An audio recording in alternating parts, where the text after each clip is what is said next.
प्यारे बच्चों नमस्कार। मध्यकालीन राजस्थान की दूसरी क्लास में आपका स्वागत है। पहली क्लास के अंदर अपन ने समकालीन शक्तियां देखी। तो समकालीन शक्तियों में देखो अपन ने क्या देखा था कि गुप्तों के बाद से लेकर जिसे को अपन गुप्तोत्तर काल पोस्ट गुप्ता पीरियड भी बोलते हैं और दिल्ली सल्तनत तक अपने समकालीन शक्तियां देखी। जैसे उत्तर भारत में हर्षवर्धन, बंगाल में गौंड थे, दक्षिण में वातापी के चालुक्य, दक्कन के अंदर और शुरू दक्षिण में अपने पल्लव। उनके बाद हर्षवर्धन के जो सामंत थे गुजर प्रत्यार वो सत्ता में आए। उत्तर भारत में, उत्तर भारत बोले तो अपने जो नॉर्दर्न फर्टाइल प्लेन्स है जो आज वर्तमान में अपना राजस्थान, हरियाणा, उत्तर प्रदेश देखते हैं वो। बंगाल के अंदर पाल आए और दक्षिण भारत के अंदर राष्ट्रकूट आए। ठीक है, तो उन्हीं से संबंधित है अपना ये गुजर प्रतिहार टॉपिक। ओके, वो समकालीनता वाला मैप अपन को ध्यान में रखना है, वो बहुत चीजें सिखाएगा आपको। अभी देखो कैसे गुजर प्रतिहार 6वीं से 10वीं शताब्दी इनका काल है ना। 6वीं से अब इनका जो काल है ना, देखो 6 to 8, तो ये क्या, ये सामंत के रूप में जिएंगे। ठीक है ना। और 8 से 10 जो है ना, ये शासक के रूप में राज करेंगे। सामंत के रूप में जिएंगे, शासक के रूप में राज करेंगे। इसलिए इनको अपन इनका काल देख लेते हैं 6वीं से 10वीं शताब्दी। अभी देखो सामंत के रूप में तो क्या है, राजा का कहना मानेंगे, है ना। राजा उस समय था हर्षवर्धन, इस समय 647। राजा का कहना मानेंगे, हर्षवर्धन के कहने पे हर्षवर्धन की आर्मी का हिस्सा बनेंगे, लड़ेंगे। हर्षवर्धन की समकालीन शक्ति जो अपन देखते हैं पश्चिमी चालुक्य, वातापी के चालुक्य, पुलकेशिन द्वितीय के साथ, ये कौन, गुजर प्रतिहार। इसलिए एवल प्रशस्ति में सबसे पहले उल्लेख है गुजर प्रतिहार होगा। तो इसलिए मैं बार बार कह रहा हूँ ना, वो समकालीनता वाला कॉन्सेप्ट समझो, वो बहुत मदद करेगा। इसलिए आ जाओ। तो 6वीं से शाब्दिक अर्थ क्या है, गुर्जर। गुर्जर का मतलब है मूल स्थान जिनका गुजरात था, उनको इसलिए बोलते हैं, इसलिए इनको बोलते हैं गुर्जर। और प्रतिहार का मतलब द्वारपाल, रक्षक। और रक्षक किसे, मलेच नाशक अरबी आक्रांता। जैसे अपन देखते हैं गजनी गौरी तो बहुत बात के अंदर है, उससे पहले भी सिंध से, इधर से ईरान की तरफ से आक्रमण होते हैं, ईरान से सिंध होते हुए। जैसे अपन देखते हैं कि 712 के अंदर प्रथम आक्रमणकारी अपने मोहम्मद बिन कासिम का अटैक हुआ भारत में, तो इधर ही सिंध की तरफ से आया। सिंध के मतलब सिंध में जो राजा दाहिर था उसके ऊपर अटैक किया था, ईरान से होता हुआ आया अपने मोहम्मद बिन कासिम, है कि नहीं है।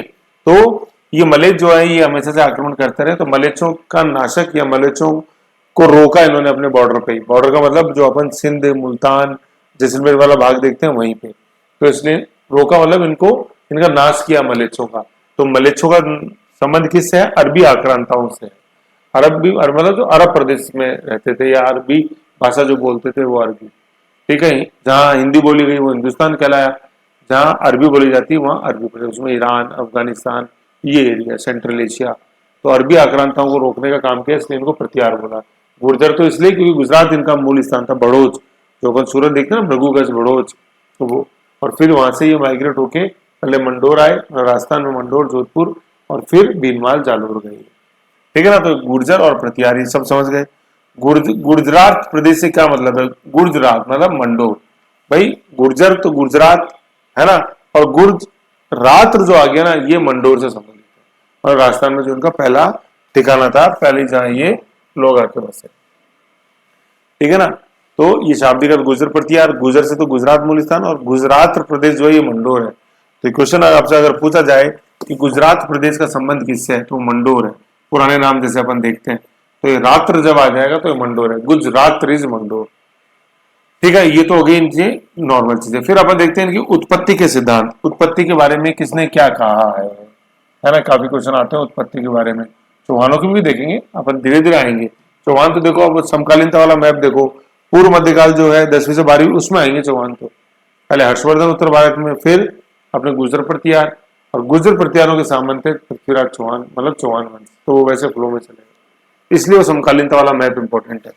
तो उत्पत्ति के सिद्धांत देखते हैं। चंद्रवर्दी ने ग्रंथ लिखा, पृथ्वीराज रासो, है ना, पृथ्वीराज थर्ड जो है उनके दरबारी कवि, मोहनोत नैन्सी और सूर्यमल मिश्र, ये 3 ऐतिहासिक स्रोत है जिन्होंने ये बताया कि गुजर प्रतिहार कौन थे, ये अग्निकुंड से उत्पन्न हुए थे, है ना, अग्निकुंड से। तो सूर्यमल मिश्र, अपने चंद्रवर्दी और अपने मोनोत नैन्सी का क्या कहना है कि गुजर प्रतिहारों की उत्पत्ति हुई थी किससे, अग्निकुंड के सिद्धांत से। ये अग्निकुंड का सिद्धांत ये बोलता है कि आबू पर्वत के ऊपर गुरु वशिष्ठ ने अग्निकुंड जलाया।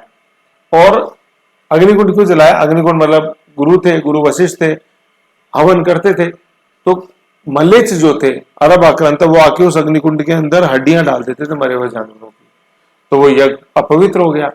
तो उन मलेच्छों से रक्षा हो यज्ञ की, तो उस अग्निकुंड में उन्होंने ऐसा यज्ञ किया कि उसे 4 वीर योद्धा निकले। ये 4 वीर योद्धा कौन थे? P2C2। P2C2 क्या मतलब? PP और CC, मतलब प्रतिहार, परमार, चालुक्य और चौहान। तो प्रतिहार जो है ना, ये गुजर प्रतिहार है। फिर परमार अपन पढ़ेंगे आबू के, और मेन तो मालवा के। देन अपने चालुक्य, ये चालुक्य अनिलवाड़ा के चालुक्य शासक हैं, जिन्हें अब सोलंकी शासक बोलते हैं। और चौहान अपने दिल्ली वाले चौहान, पृथ्वीराज चौहान। ठीक है, तो गुर्जर प्रतिहारों में को अग्निकुंड से उत्पन्न किसने बताया है? तो ये 3 व्यक्ति बताने वाले, एक तो चंद्रवर्ती, एक मूणोत्तनसी, एक सूर्यमंडल, ऐसे। ठीक है, फिर ग्वालियर प्रशस्ति, ये गुजर प्रतिहार शासक हुआ मीर भोज, अभी अपन देखेंगे। उसके समय की ग्वालियर प्रशस्ति, मीर भोज गुजर प्रतिहार शासक। उसमें इनको लक्ष्मण के वंशज बताया है, राम लक्ष्मण, तो लक्ष्मण के वंशज थे। किसने बताया ये मीर भोज की ग्वालियर प्रशस्ति। और मीर भोज कौन? गुजर प्रतिहार शासक, भोज परमार शासक नहीं है। फिर जेम्स टॉड, जेम्स टॉड ने क्या बताया कि ये विदेशी थे। विदेशी मतलब खच्चर, है ना, खच्चर जाति से इनका उद्गम बताया, खजर खच्चर। ठीक है, जेम्स टॉड विदेशी बताया। तो जेम्स टॉड खुद विदेशी थे, इसलिए इनको विदेशी दिखेगी ऐसे।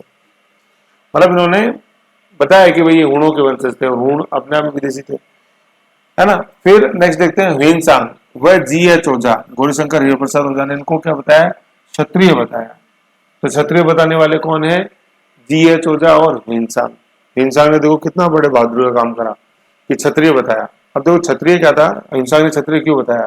क्योंकि क्षत्रिय का काम था लड़ना। वही वर्ण व्यवस्था को इंसान समझ गया, ब्राह्मण या क्षत्रिय काम करेगा, वैश्य व्यापार, और शूद्र ऊपर 3 वर्णों की सेवा करेगा। तो हिंसांग ने देखा था हर्षवर्धन का काल है कि नहीं, 629 के अंदर ये भारत आया। तो इसने जो पुलकेशिन दित्य के साथ युद्ध हुआ हर्षवर्धन का, उसका वर्णन किया। और अभी मैंने बताया था कि पुलकेशिन दित्य की सेना के अंदर जो सबसे बड़ा भाग था, सामंतों के रूप में जो सेना लड़ रही थी पुलकेशिन दित्य की तरफ से, उसके अंदर थे गुजर प्रतिहार। भाई गुजर प्रतिहार हर्षवर्धन के सामंत थे, तो हर्षवर्धन की सेना में जो सबसे बड़ा हिस्सा था वो गुजर प्रतिहारों का था। तो हिंसांग ने इनको लड़ते हुए देखा और सुना, तो इसलिए हिंसांग ने इनको क्या बता दिया? क्षत्रिय बता दिया। तो कॉन्सेप्ट समझना बहुत जरूरी, क्षत्रिय क्यों बताया ऐसा। ठीक है ना। गुजर प्रतिहारों के समय जैसे अपन देखते हैं मेन शासक जो थे रूल में, मतलब गुजर प्रतिहारों के समय हर्षवर्धन भी आया है, नो डाउट। इसने सॉरी ह्वेनसांग जालोर की तरफ भी आया है, लेकिन ह्वेनसांग जब भारत आया उस समय जो शासक रूल कर रहा था नॉर्दर्न इंडिया में, वो हर्षवर्धन था। ये तो अपने को पता ही है। हर्षवर्धन का काल है 647 और ह्वेनसांग का काम है 600 काल है 629 ऐसे। ठीक है ना, ये चीज है। तो ये उत्पत्ति का सिद्धांत ध्यान रखना अपन को। अग्निकुंड में सबसे इंपॉर्टेंट नाम है चंद्रवर्ती, मूणोत्तनसी और सूर्यमंडल। ठीक है, देन अपन देखते हैं कि अग्निकुंड के बाद जो सेकंड है वो विदेशी बताने वाले अपने कर्नल जेम्स टॉड है। अग्निकुंड वाला आ गया, विदेशी आ गया जेम्स टॉड, और क्षत्रिय बताने वाले जो है वो ह्वेनसांग और GH ओझा, और एक रहेगा लक्ष्मण। लक्ष्मण के वंशज बताने वाले कौन है? अपने ग्वालियर। समझ गए इतनी चीज ये। अब नेक्स्ट पढ़ते हैं अपन इसके अंदर आगे क्या, कि गुर्जर जो शब्द है ना, गुर्जर शब्द, गुर्जर मतलब गुर्जर प्रतिहार शब्द का प्रथम उल्लेख जो मिलता है वो ऐहोल प्रशस्ति में मिलता है। ऐहोल प्रशस्ति किसने लिखी है? रवि कीर्ति ने लिखी है। रवि कीर्ति कौन था? पुलकेशिन दित्य। पुलकेशिन दित्य कौन था? बादामी के चालुक्य है ना, जिनका ऐहोल कर्नाटका के अंदर है, मंदिरों का शहर, जो वर्तमान में बागलकोट उत्तरी कर्नाटका में है, जहाँ पे नदियां, जहाँ की नदियां मालपुरा, घटप्रभा और कृष्णा है। ठीक है ना। तो ये ऐहोल प्रशस्ति में उल्लेख मिला है किसका? गुर्जर प्रतिहारों का। तो अब देखो ऐहोल प्रशस्ति है, पुलकेशिन दित्य, वातापी के चालुक्य आए ना, देखो समकालीन शासक इसलिए आए। तो हर्षवर्धन के समकालीन शासक है पुलकेशिन दित्य। ठीक है ना। तो पुलकेशिन दित्य से युद्ध हुआ था हर्षवर्धन का, है ना। हर्षवर्धन की तरफ से बताया गया कि हर्षवर्धन जीता, है ना। पहले तो युद्ध हुआ, नर्मदा नदी अपन को पता है युद्ध हुआ। कौन सी? मैंने कल बताया था, कौन समकालीनता वाली क्लास में, नर्मदा नदी किनारे युद्ध हुआ। ठीक है, हुआ युद्ध हुआ साहब, बहुत बढ़िया। अब उसमें पुलकेशिन दित्य की सेना का सॉरी हर्षवर्धन की सेना का सबसे बड़ा हिस्सा कौन सा? उसके सामंत गुजर प्रतिहार। अब उस युद्ध में जीता कौन? तो हर्षचरित जो लिखी बाण भट्ट ने, और ह्वेनसांग ने अपने CU की लिखा, उसमें तो लिखा हर्षवर्धन जीता। और रवि कीर्ति ने ऐहोल प्रशस्ति, मतलब ऐहोल अभिलेख है ये, दीवार पत्थर पे चट्टान पे लिखा हुआ, उसमें रवि कीर्ति ने ये बोला कि भैया मेरा शासक पुलकेशिन दित्य जीता है कि नहीं है। तो सब अपने अपने को जीता हुआ बताते क्योंकि उनको वहां रहना। तो देखो अब देख रहे हैं अपन, नेक्स्ट देखते हैं समकालीन शासक हर्षवर्धन। तो गुर्जर प्रतिहार जिस समय सामंत थे, कब 6वीं से 8वीं शताब्दी, तो किनके सामंत थे? हर्षवर्धन के सामंत थे। फिर हर्षवर्धन की बैटरी डिश हो जाएगी, एक ही बैटरी डिश होगी तो पावर में कौन आ गया? बी आ गया। बी कौन? गुर्जर प्रतिहार। अब समझ में आ रहा है ना समकालीनता वाली क्लास का मैथड, धीरे धीरे सब समझ में आएगा। ह्वेनसांग ने 629 में हर्षवर्धन का विजिट किया, दरबार का ग्रंथ लिखा है इसने, सीयू की ह्वेनसांग ने। इस ह्वेनसांग ने इस ग्रंथ में पीलोपोली, तो नरबट था उस समय कौन? मंडोर का शासक, उसके दरबार को बोला है पीलोपोली। पिलपिला मत कर देना इसको, लेकिन पिलपिला से पीलोपोली याद रह जाएगा। और पीली भोलो जो है ये ह्वेनसांग ने भीनमाल के लिए शब्द प्रयोग किया। बहुत ज्यादा क्वेश्चन आता है ये पीली भोलो वाला। तो वैसे भोलो और वैसे भीनमाल, और पीली पोलो नरबट का राज दरबार बताया।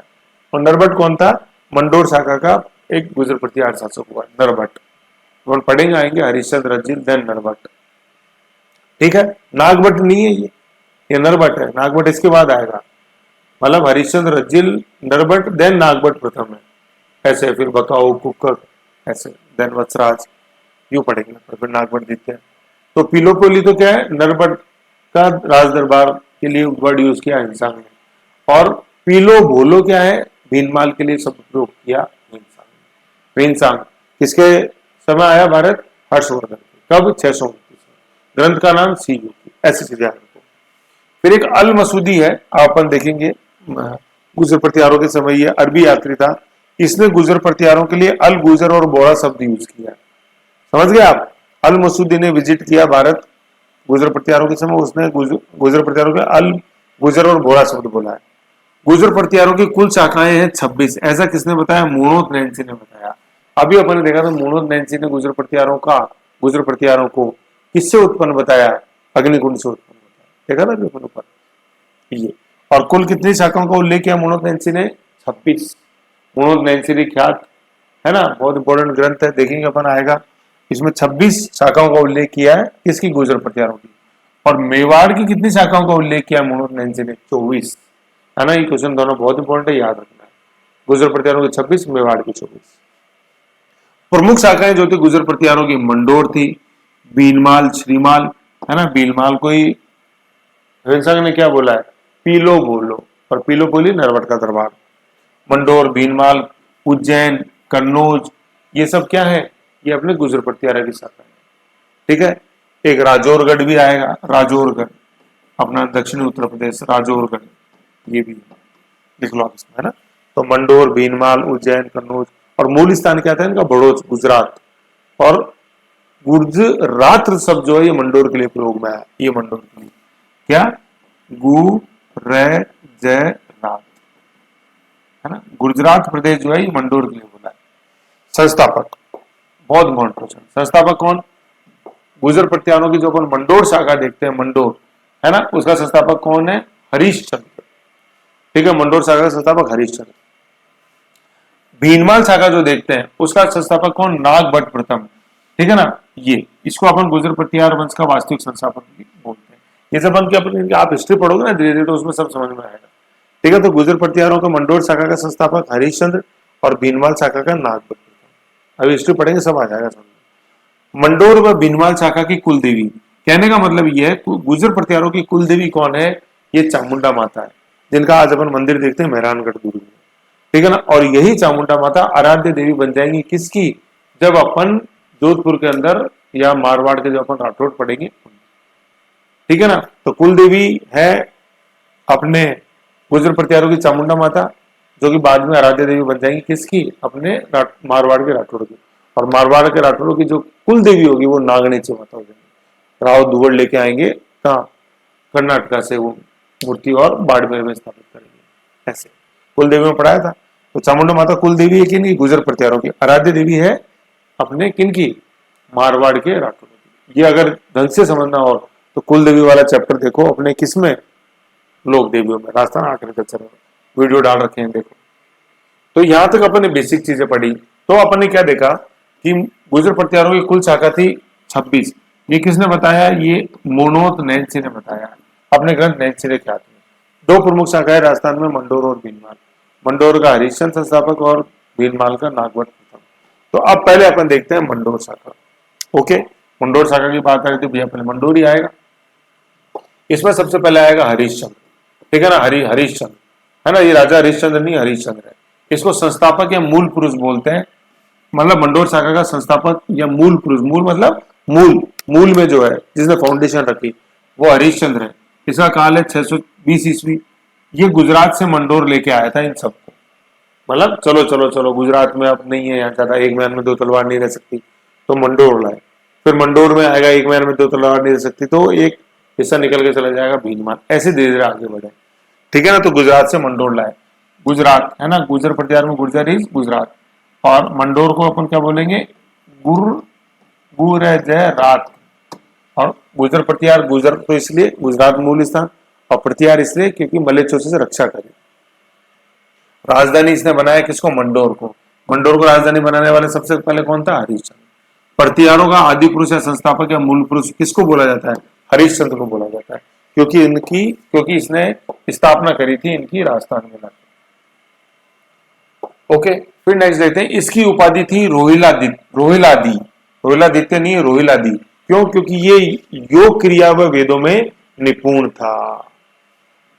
समझ गया, विप्र का मतलब होता है क्या, विद्वान, विप्र से निकला है विप्रो, विद्वान।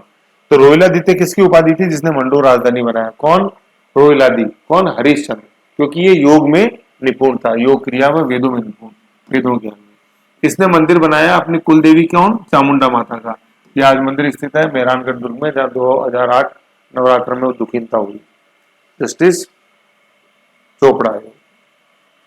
इसने विवाह किया या इसकी पत्नी का नाम था भद्रावती, है ना, ये पूछा जाता है, क्वेश्चन आता है भद्रावती। और इसके पुत्र कौन थे, कद्दक, रज्जिल, दह व भोगवट। अगला जो शासक बनेगा वो रज्जिल ही बनेगा, ठीक है। तो हरिश्चंद्र, इसने मंडोर में स्थापना करी गुजर प्रतिहारों की, और फिर वंश आगे बढ़ा। तो वंश किस पत्नी से आगे बढ़ा, पत्नी का नाम क्या था, भद्रावती, भद्रावती। और 4 पुत्र, उन चारों में सबसे जो इंपॉर्टेंट नाम याद रखना अपन को, रज्जिल का। कद्दक, दह, भोगवट याद नहीं रहे तो कोई भी दिक्कत नहीं, लेकिन रज्जिल याद रखना। तो हरिश्चंद्र के बारे में खास बात जो है कि मूल पुरुष क्यों, ऐसे थोड़ी ना बोल दिया, मंडोर आए, राजधानी बनाई मंडोर, कुल देवी का मंदिर बनाया, है कि नहीं है, चामुंडा माता का, ठीक है। और उससे भी ज्यादा सबसे इंपॉर्टेंट क्या, योग क्रिया और वेद में निपुण होने के कारण उपाधि दी, क्या उपाधि रखी, रोहिलादि, इसलिए ये आदि पुरुष है। आदि पुरुष मूल पुरुष बोलते तो उसका कारण जानो, क्यों, वाई, ऐसा क्या है जो इनको आदि पुरुष बोले, ये वाई आपको आगे बढ़ाएगा, ठीक है, ये होता है। फिर अपन देखते हैं अगला शासक बना रज्जिल, जो कि हरिश्चंद्र और भद्रावती का पुत्र था, उपाधि थी राजा, कोई खास बात नहीं। उसके बाद अगला शासक जो बनता है वो है नरभट्ट, है ना, नरभट्ट, ह्वेनसांग की बीनमाल यात्रा हुई इसके समय, ठीक है। ह्वेनसांग 629 में भारत आया, और उस समय भारत का जो शासक था उत्तर भारत में वो हर्षवर्धन था। हर्षवर्धन का काल है 600-647, ये आपको पता ही, ये है ना, ये सब पेलोपोली, ये पीलोपोली है। पीलोपोली जो वर्ड यूज किया इंसान ने हंसवंग द्वारा नरभट्ट के साम्राज्य के लिए प्रयुक्त, शक्तिशाली राजा, साम्राज्य या उसके दरबार के लिए जो वर्ड यूज किया वो था पेलोपोली। इंसान द्वारा नरभट्ट के साम्राज्य या दरबार के लिए वर्ड प्रयोग किया पेलो या पीलोपोली, चीज एक ही। पेलो बोल दिए, पीलो है ना, इसको पी करो, ये है पीलोपेली, है ना। और बीनमाल के लिए जो शब्द यूज किया है वो है पीलो, है ना, पीलो घोल के पीलो बोलो, और पिलपिला पीलोपेली, नरभट्ट, है ना, ये याद रखो, नरभट्ट है ना। अब मैं बता रहा हूँ बार बार ये बता रहा हूँ कि ये नरभट्ट है, ये नागभट्ट नहीं है ना, नागभट्ट अगला शासक है, ठीक है। ये तो अब देखो क्वेश्चन ये आया कि जब हिंसांग ने मंडोर विजिट किया तो उस समय वहां का शासक कौन था, वहां का शासक नरभट्ट था, और नरभट्ट के साम्राज्य के लिए तो वर्ड यूज किया इसने पेलोपोली, है कि नहीं, या पीलोपोली, और बीनमाल के लिए पोलो बोलो। अब नेक्स्ट अपन देखते हैं क्या, नागभट्ट प्रथम, अगला शासक जो बना नागभट्ट प्रथम। गुर्जर प्रतिहार वंश का कौन सा संस्थापक, वर्ड पे गौर करो, वास्तविक संस्थापक, क्योंकि संस्थापक तो पहले जा चुका है, वो कौन, हरिश्चंद्र। वास्तविक संस्थापक इस नागभट्ट प्रथम है, फर्स्ट, है ना, द्वितीय नहीं, फर्स्ट। नागभट्ट गुर्जर प्रतिहारों में सबसे ज्यादा क्वेश्चन आते हैं, नागभट्ट फर्स्ट का आते हैं, ठीक है ना, नागभट्ट फर्स्ट का आते हैं सबसे ज्यादा क्वेश्चन। भीनमाल जालोर शाखा का भी संस्थापक, है ना, भीनमाल में चावड़ा शासकों को हराकर इसने वहां गुर्जर प्रतिहार वंश की स्थापना करी। अब सवाल यह था कि सर ये भीनमाल क्यों आया, मैंने बताया था कि एक मैदान में दो तलवार नहीं रह सकते। और दूसरी चीज अभी अपन ने देखा कि इसके जो इससे पहले जो शासक थे नरभट्ट, उनके साम्राज्य साम्राज्य बहुत ही शक्तिशाली था और विशाल था। उसके लिए ह्वेनसांग ने जो वर्ड यूज किया उनके साम्राज्य के लिए, वो क्या वर्ड था? वो वर्ड था क्या? पीलोपेली। इसका मतलब साम्राज्य काफी वृद्ध हो गया था और हिस्सों को भी कंट्रोल में रखना जरूरी था। तो इसलिए भीनमाल का जो अगला भीनमाल को जो अगला सेंटर बनाया और वहां का शासक बना, गुर्जर प्रतिहार वंश की नींव डाली भीनमाल में। वो शासक कौन बना? नागभट्ट प्रथम। और मंडोर का संस्थापक कौन? वो हरिश्चंद्र। ठीक है, तो नागभट्ट प्रथम की स्थापना, नागभट्ट प्रथम ने जो गुर्जर प्रतिहारों की जहां स्थापना करी, वो कौन सा स्थान? वो भीनमाल ले गया। तो भीनमाल शाखा का संस्थापक कौन है? नागभट्ट प्रथम। अभी याद करो, अपन ने संस्थापक पढ़े थे। मंडोर शाखा हरिश्चंद्र, भीनमाल नागभट्ट। इसने उपाधि रखी नारायण की, जैसे हरिश्चंद्र की उपाधि थी रोहिलादी। इसका दरबार जो था वो नागावलोक कहलाता था, है ना। जैसे नरभट्ट का दरबार व साम्राज्य क्या कहलाता था? पीलोपेली या पीलोपोलो। इसने राजधानियां कौन कौन सी बनाई? मेड़ता नागौर बनाई, भीनमाल जालोर बनाई और उज्जैन मध्य प्रदेश बनाई। है कि नहीं? ऐसे वास्तविक संस्थापक नहीं बोला है ना। मंडोर नहीं बने, मंडोर तो पहले ही कंट्रोल में था, वहां शाखा चल रही थी हरिश्चंद्र वाली। नागभट्ट दिखते, नागभट्ट प्रथम इधर लिया है अपने भीनमाल में, है ना। तो इसने एरिया को कंट्रोल में रखा, मेड़ता नागौर को, भीनमाल जालोर को, यहाँ तो स्थापना करी, और उज्जैन मध्य प्रदेश को। उज्जैन में इसने हिरण्यगर्भ यज्ञ भी करवाया, और उस यज्ञ के अंदर, ठीक है ना, उस यज्ञ में इसने, वो आगे आ जाएगा, चलो फिर कोई बात नहीं, आगे देख लेंगे। अभी देखते हैं, ये देखो ये आता है, ये चीज है। मतलब इस यज्ञ के अंदर जो हिरण्यगर्भ यज्ञ करवाया इसने 730 से 760 काल है, उसमें इसने राष्ट्रकूटों को भी इनवाइट किया। उस समय शासक था वहां दंतीदुर्ग। दंतीदुर्ग है ना, दंतीदुर्ग ने अपनी पुत्री भूमिका का विवाह, जो कि दंतीदुर्ग की पुत्री थी, का विवाह कुकुस के साथ कर दिया, जो कि नागभट्ट प्रथम का भतीजा था। ऐसे है। तो देखो मैट्रिमोनियल अलायंस बहुत ज्यादा काम करती है साम्राज्य को सुदृढ़ बनाने में। तो देखो गुर्जर प्रतिहारों के दक्षिण के अंदर अपन जैसे देखते हैं, गुर्जर प्रतिहार जब अपन पढ़ेंगे तो दक्षिण में कौन सा शासक आएंगे? समकालीनता वाला मैप याद करो, कौन? राष्ट्रकूट। तो दोस्ताना संबंध भी अपने बीच में रहे, तो राष्ट्रकूट शासक दंतीदुर्ग की तो पुत्री और नागभट्ट प्रथम का भतीजा कुक्कुट, है ना, उनका वैवाहिक संबंध स्थापित किया गया, जिससे कि गुर्जर प्रतिहार और राष्ट्रकूटों के बीच में शांति रहे। ये शुरू की बात है, बाद में तो त्रिपक्षीय संघर्ष अपन देखेंगे, है ना। तो भूमिका और भूमिका का विवाह हुआ किससे? कुकुस्त के साथ, है ना। भूमिका कहां से आ गया? कुकुस्त। भूमिका राष्ट्रकूट शासक दंतीदुर्ग की बेटी और कुकुस्त नागभट्ट प्रथम का भतीजा। समझ गए यहां तक? तो ये हिरण्यगर्भ से मैंने बता दिया। यज्ञ में इनवाइट भी क्या है? एक पंथ दो काज। अब अपन देखते हैं सामंत, है ना। ये सामंत मैंने बता ही दिया था कि जैसे क्या क्या चीजें थी। सामंत का मतलब जो इनके अधीन जो थे। अब देखो राजपूत वंश के शासक कौन कौन इनके अधीन थे? गुहिल शासक इनके अधीन थे, है ना। गुहिल जो अपन मेवाड़ में पढ़ेंगे, इनके अधीन। चौहान जो अजमेर में आएंगे, परमार जो आबू में आएंगे, राठौड़ जो मारवाड़ में आएंगे, चंदेल अपने अनिल, ये चंदेल किधर वाले हैं? ये अपने बुंदेलखंड जेजाक भुक्ति के चंदेल। चालुक्य अपने अनिलवाड़ा के चालुक्य, देख लो सब इनके अंडर में। अभी कोई कोई राणा सांगा, राणा प्रताप, महाराणा प्रताप, उधर अपन राव जोधा, कोई सीन में नहीं है। पृथ्वीराज चौहान कोई सीन में नहीं है, सब सामंत हैं किनके? गुर्जर प्रतिहारों को। अब ये लाइन कब समझ में आएगी? जब वो समकालीनता वाला वीडियो देखा होगा, इससे पहले वाला मध्यकालीन राजस्थान या मध्यकालीन भारत का पहला वीडियो, इसलिए पढ़ाया था मैंने उसको।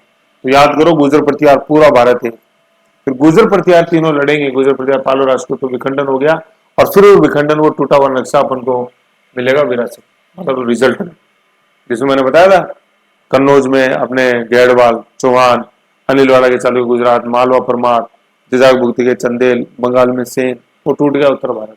ऐसे ठीक है। इस नागभट्ट प्रथम को मलेच्छ या अरबों का नाशक बोला जाता है ना। वो गुरु वशिष्ठ ने जो अबू किया उसी का।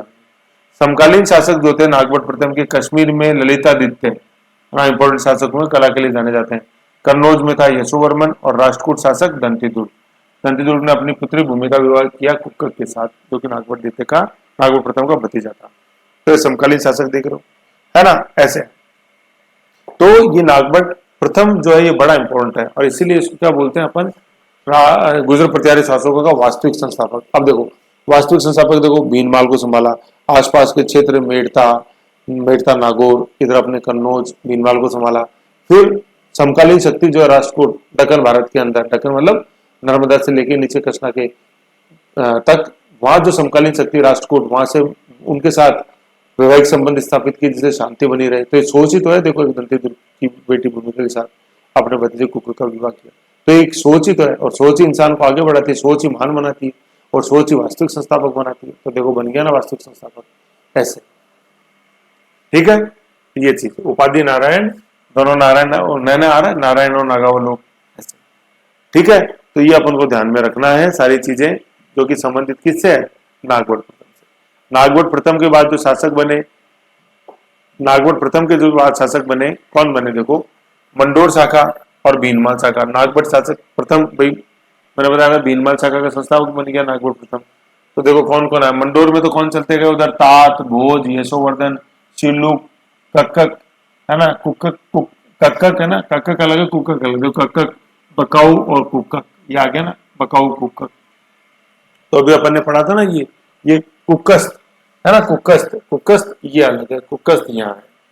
तो ये कैसे तीन आएंगे, कक और कुक्कक, ये तो उधर है अपने मंडोर शाखा में, और कुक्कस्त है अपने भीनमाल शाखा में। भाई कुक्कस्त का विवाह इसलिए तो किया जिससे कि अपना उत्तराधिकारी बन सके, ये नागवट प्रथम का उत्तराधिकारी, ये देखो ये कुक्कस्त बना, अभी आएंगे थोड़ा देर बाद में आएगा। और ये बकाऊ जो है ना, ये बकाऊ अगला शासक जो है, ये अपन मंडोर शाखा का चर्चा कर रहे हैं यहाँ पे। तो देखो नागवट प्रथम के बाद जो है ना, थोड़ा सा कंफ्यूजन पैदा हो जाता है यहाँ पे, है ना। तो उस कंफ्यूजन को दूर करने के लिए ये मैंने ये लाइन लिखी है कि नागवट प्रथम के बाद मंडोर में कौन शासक है, भीनमाल में कौन शासक है। अब जैसे अपन ने बकाऊ पढ़ रहे, तो देखो बकाऊ ये मंडोर का शासक है नागवट के बाद, ठीक है। तो बकाऊ देखो बिड़ती लिखा हुआ, मंडोर शाखा का शासक, ये मंडोर शाखा का शासक, समझ गए। और देखो फिर एक शासक आएगा नागवट द्वितीय, अभी अपन ने ऊपर ये नागवट प्रथम पढ़ा था वास्तविक संस्थापक, तो नागवट द्वितीय किस शाखा में आ रहा है, भीनमाल शाखा में आ रहा है। तो ये वाली लाइन बच्चों बहुत इंपॉर्टेंट है, नागवट प्रथम के बाद, है ना। तो बकाऊ आता है अगला शासक, मंडोर शाखा का शासक है। मंडोर शिलालेख है इसके समय का, 837 ईस्वी का, बड़ा इंपॉर्टेंट शिलालेख है। मंडोर के विष्णु मंदिर में उत्कीर्ण है और वर्तमान में मेहरानगढ़ दुर्ग के अंदर स्थित है। क्वेश्चन ये आता है कि मंडोर शिलालेख जो है गुजर प्रत्यारे का, वो किस शासक का है, तो बकाऊ का है ना, बकाऊ, बकाऊ नहीं है, बकाऊ है। फिर नेक्स्ट अपन शासक देखते हैं कुक्कक, ये आ गया कुक्कक, है ना। कुक्कक कौन सा है, ये कुक्कक, देखो ये कुक्कक आ गया, ये मंडोर शाखा का शासक है। घटियाल शिलालेख, यही बताना चाह रहा था वैसे। तो घटियाल शिलालेख का संबंध किसे, गुजर प्रत्यारा, घटिया नहीं है ये, घटियाल, घंटियाल भी आ जाता है, घटियाल भी आ जाता है। तो बकाऊ तो देखो मंडोर शिलालेख, कुक्कक घटियाल शिलालेख, ऐसे। तो कुक्कक कैसे आ जाएगा, कुक्कक को कुकर कर दो, और कुकर कैसे, घटिया नहीं होना चाहिए, नहीं तो बहुत ज्यादा अपन को भुगतना पड़ता है, सीटी फट जाए, है कि नहीं, प्रेशर कुकर, प्रेशर हो उसके अंदर, ठीक है। तो क्या याद रखना है, कुक्कक घटियाल शिलालेख, और बकाऊ जो है ये बकाऊ अपने मंडोर शिलालेख, ठीक है। तो बकाऊ मंडोर पकाता है, मंद मंडोर, और कुकर अपने कुकर कौन सा शिलालेख, घटियाल शिलालेख। बहुत ज्यादा क्वेश्चन पूछा जाता है घटियाल शिलालेख, और घटियाल शिलालेख का ड्यूरेशन जो है देखो क्या है, 861 ईस्वी। जोधपुर में हरिश्चंद्र से कुकक तक का इतिहास है, इसलिए ये पूछते हैं। हरिश्चंद्र मंडोर शाखा का संस्थापक, और कुकक अपन देखते हैं मंडोर शाखा का अंतिम इंपॉर्टेंट शासक है। देखो बकाऊ के बाद कुकक आ रहा है ना, कक्कक, बकाऊ, कुकक। तो बकाऊ तो मंडोर शिलालेख है 837 का, और घटियाल शिलालेख है 861 का, जोधपुर में हरिश्चंद्र से कुकक तक का इतिहास मिलता है, समझ गए। ये चीज है, ये देखो ये मंडोर शिलालेख बकाऊ, ये देखो ये बकाऊ मंडोर शिलालेख 837, कुकक अपने घटियाल शिलालेख 861, ऐसे। फिर कुकक जो था, इसने तो घटियाल शिलालेख का निर्माण किया, एक मंडोर में विजय स्तंभ का निर्माण इसने करवाया। मंडोर में विजय स्तंभ, है ना, ये बहुत इंपॉर्टेंट है, विजय स्तंभ, गुजरात विजय के उपलक्ष्य में। और ये राजस्थान का क्या है, ये दूसरा विजय स्तंभ है। अब दूसरा आप सोचोगे सर पहला चित्तौड़गढ़ का था, नहीं, चित्तौड़ तो अभी सीन में नहीं है यार, चित्तौड़गढ़ को तो बनाने वाला कुंभा है, और गुहिल जो है अपने गुहिल तो अभी सामंत है इनके, कहां से कुंभा, सीन में नहीं है। तो राजस्थान का जो पहला विजय स्तंभ देखते हैं, ये कहाँ है, ये अपने बयाना दुर्ग भरतपुर में, और वो बनाया किसने, राजस्थान में कोई इंपॉर्टेंट शासक नहीं, वो समुद्रगुप्त है, गुप्त शासक, उसने बनाया। तो अब देखो आप कड़ी से कड़ी जुड़ती है कि नहीं जुड़ती, समकालीन शक्तियां देखो, गुप्तों के बाद अपन ने चालू किया था हर्षवर्धन, तो देखो ये आगे तो बयाना भरतपुर सबसे पहला राजस्थान का जो प्रथम विजय स्तंभ है वो बयाना भरतपुर में, समुद्रगुप्त गुप्त शासक द्वारा बनाया गया, वही भारत का नेपोलियन। दूसरा है मंडोर में, ये कुकक द्वारा, मंडोर। तो कुकक ने कुकर जो होना चाहिए क्या, एक तो घटिया क्वालिटी का नहीं होना चाहिए, और दूसरा क्या, घटिया क्वालिटी का नहीं होगा तभी आप विजय पा सकते हो खाने पे, तभी खाना बनेगा, है कि नहीं है। तो कुकर कुकर घटियाल शिलालेख और विजय स्तंभ। अब तीसरा आ गया ये कुंभा चित्तौड़, चित्तौड़ वाला, वो राजस्थान विजय स्तंभ। जैन स्तंभ नहीं है, कुंभा चित्तौड़गढ़ में जैन कीर्ति स्तंभ अलग है और ये विजय स्तंभ अलग है। विजय स्तंभ को कीर्ति स्तंभ बोल देते हैं, लेकिन जैन कीर्ति स्तंभ अलग है। इसके लिए आप किलो वाला वीडियो देखो। फिर आउवा पाली के समय 1857 के विद्रोह के समय भी एक विजय स्तंभ का निर्माण हुआ, और 1965 में जो भारत पाक युद्ध हुआ, भारत की विजय के उपलक्ष्य में भी विजय स्तंभ बनाया गया जैसलमेर में 1965 में। ऐसे करके राजस्थान में कितने विजय स्तंभ हो गए, 5। सबसे पहला अपने भरतपुर के अंदर बयाना दुर्ग में समुद्रगुप्त, दूसरा ये आ गया कुक्कक मंडोर, तीसरा चित्तौड़ कुंभा, ठीक है। चौथा का अपने 1857 के विद्रोह के समय आउवा पाली के अंदर, और पांचवा का अपने 1965 में भारत पाक युद्ध हुआ, उस विजय, उसमें भारत की जो विजय हुई उसको उपलक्ष्य में जैसलमेर। समझ गए, ऐसे ये हो गया विजय स्तंभ। तो ऐसी छोटी छोटी चीजें ऐसे याद रखो इसमें। फिर नेक्स्ट अपन इसमें शासक देखते हैं वत्सराज, है ना। वत्सराज क्या था, ये भीनमाल शाखा का ही शासक था। अब देखो, है ना, वत्सराज। अब देखो भीनमाल शाखा आया, मंडोर शाखा के अपन ने शासक देखे, हरिश्चंद्र देखा, रजिल देखा, फिर बकाऊ देखा और कुक्कक देखा। कुक्कक वही घटिया क्वालिटी का नहीं होना चाहिए, तभी विजय मिलेगी। अब आगे वत्सराज, भीनमाल शाखा का शासक। अब मैं आपको वो लिस्ट दिखाता हूँ, भीनमाल वाली वापस, वो लिस्ट चलनी चाहिए ना हमेशा। ये देखो वत्सराज, मैंने अंडरलाइन किया हुआ, दिखा वत्सराज, कुक्कस को इंपॉर्टेंट देवराज, ये देखो ये वत्सराज आया कि नहीं आया, ऐसे। तो नागभट्ट प्रथम तो अपने भीनमाल शाखा का संस्थापक है, ठीक है। अब उसके बाद 2 शाखाएं होगी ना, मंडोर अलग चलेगी, भीनमाल अलग चलेगी। तो ये देखो वत्सराज आ रहा है, फिर नागभट्ट द्वितीय आएगा। अभी अपन ने बकाऊ और कुक्कक ये पढ़ा। अब नेक्स्ट अपन पढ़ेंगे वत्सराज, जो कि किस शाखा का शासक है, भीनमाल शाखा का। आ जाओ वत्सराज, देखो बिड़ती लिखा हुआ, भीनमाल शाखा का शासक वत्सराज, ठीक है ना। ये भीनमाल शाखा, और भीनमाल शाखा का संस्थापक कौन है, कौन, अभी अपन देखो नागभट्ट, ऐसे है ये चीजें, ओके। तो यहां तक का रिवीजन बढ़िया से रखो अपने। अब नेक्स्ट अपन देखते हैं वत्सराज। फिर इनके क्या है, इसमें जैसे कैसे याद हो क्या हो, देखो रिवीजन करो, माइक्रो ये है, इन माइक्रो को लिख लो, है ना, और इनको रिवाइज करो इनको बार बार, और फिर जब अपन क्वेश्चन देखेंगे तो बहुत अच्छे समझ में आ जाएंगे, सब समझ में आ जाएगा, कोई टेंशन वाली बात नहीं। आपका काम है सिर्फ करते रहो, सोचो मत ज्यादा, ठीक है ना। ऐसे इनको करो। फिर नेक्स्ट देखते हैं अपन वत्सराज, ओके।